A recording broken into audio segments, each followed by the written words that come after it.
Pinagtibay ng Senado ang isang resolusyon na kumukondena sa mapanuligsa na pahayag laban sa mga opisyal ng Pilipinas na nagtatanggol sa West Philippine Sea.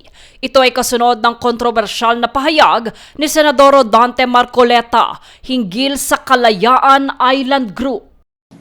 Hindi po natin pwedeng saklawin yung KIG. Pero liliwanagin ko po, yung KIG, atin po yun eh. Ang pinag-uusapan natin, land features, teritoryo po yun, Mr. President. Ibang bagay yun. Hindi ko po sinasabang hindi atin yun.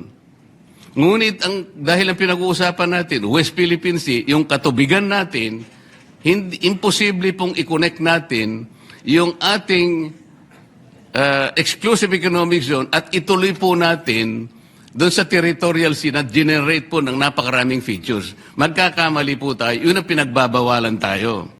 Kasabay ng pag-aproba ng resolusyon, iginiit ni Alyansa ng Bantay Kapayapaan at Demokrasya o ABKD Chairman Emeritus Dr. Jose Goytia na malinaw at matibay ang legal na posisyon ng Pilipinas sa West Philippine Sea at hindi ito dapat pinapahina ng mga panawagang pag-urong. Anya, kapag ang walang batayang pagdududa ay ginagawang normal, unti-unting nagiging pagsuko ang anyo ng pagiging maingat. Binigyan din niya na ang karapatan ng bansa ay nakaugat sa United Nations Convention on the Law of the Sea o UNCLOS at pinagtibay ng 2016 arbitral ruling na pumabor sa bansa. Dagdag pa ni Goytia, hindi kailanman naging usapin ng opinyon ang soberanya at karapatang pandagat dahil malinaw itong pinatutupad ng nasabing patakaran. Sa bahagi naman ng Philippine Coast Guard o PCG, kung saan sinabi ni PCG Commodore J. Tariela na ang paninindigan ng bansa sa West Philippine Sea ay hindi dapat kwini-question, kundi ito'y usapin ng tungkulin sa bayan. Inanyayahan pa ni Tariela si Senador Rodante Marcoleta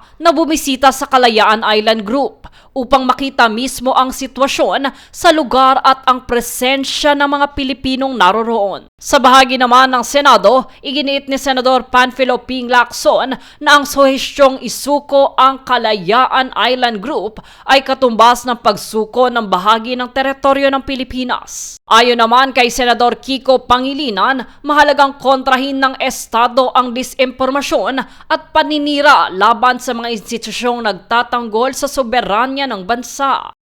Napakahalaga na ating isinusulong yung rule of law at yung ating sandigan ay yung international law.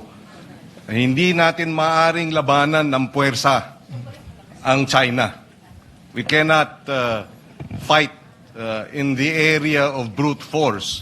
And that's why we are fighting in the area of the arbitral ruling, the UNCLOS, the rule of law, international law. Nilinaw ng mga mambabatas na ang resolusyon ay hindi laban sa sinumang personalidad, kundi paninindigan sa karapatan at dignidad ng Pilipinas. Bahagi pa ni Goytia, ang mensahe ay malinaw. Ang West Philippine Sea ay hindi sinusuko, hindi pinagpapalit at patuloy na ipagtatanggol sa ilalim ng batas at ng pambansang prioridad.